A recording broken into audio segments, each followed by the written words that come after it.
Hi friends, it's Kimmy. Today I'd like to show you how to make homemade butter from freeze-dried heavy cream. This is the freeze-dried heavy cream. It actually makes butter really easy. There are actually two different ways that you can do this, but I'm going to show you the easiest way. So come on along and let's go ahead and get this started. I said I was going to show you the easiest method. However, I did want to show you the method you can use if you have no power. So this is just a handheld electronic milk frother for lattes and such.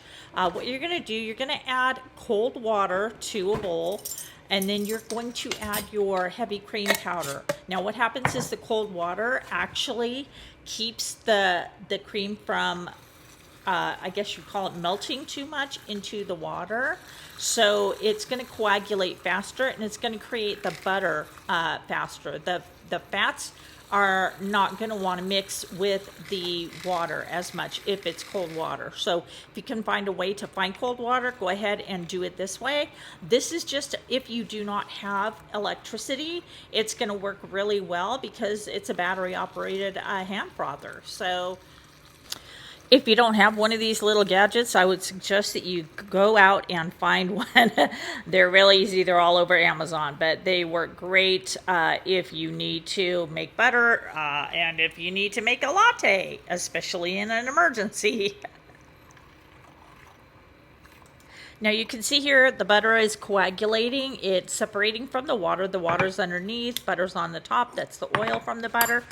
Here we're going to go ahead and drain the buttermilk or the water off, which is the buttermilk, and we're going to leave the solids behind.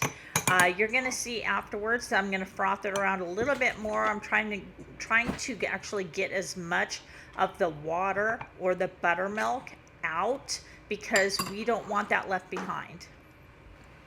So here I'm just patting this as much as I can, trying to get as much of that buttermilk, the water or the buttermilk out of it because it'll help the butter to stay fresher longer. But in an emergency, you're pretty much going to use this as you go. You're only going to make as much as you really need because you're not going to have a way to refrigerate it. So here, I'm going to go ahead and whisk this just a little bit more, trying to get out as much as that buttermilk as I can.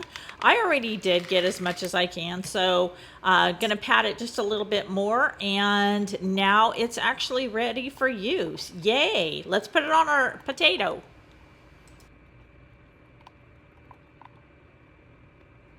This is actually going to be the fastest method. Honestly, really, all you do is you spoon your butter powder, which is your heavy cream powder, into a container. If you have electricity, this is going to be the perfect way because if you use just a hand mixer, it's going to go so fast. So you're going to go ahead and you're going to put your cold water, again, cold water, if you can get cold water, you're going to put that in, and then you're going to whisk with a mixer.